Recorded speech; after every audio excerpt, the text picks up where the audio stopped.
In front of me is VIVO V60 Lite, and today I would like to show you how you can download and apply Apple layout on this Android.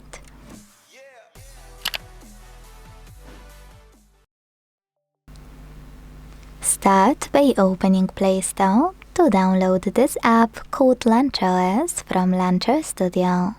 Not sponsored, by the way. When your app is ready, you don't need to launch it now. You can exit Play Store and go into Settings. Then scroll down to hit Apps.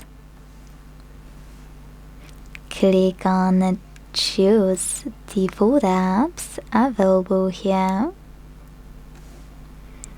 And then select Home App. Now click on Launcher Pro to apply it and tap on Allow in all available pop-ups. Then wait.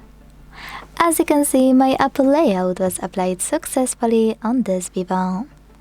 To make any changes and learn more, go into Launcher app. If you wanna go back to your default launcher though, you can always do that by entering the same settings and clicking on System Home Screen.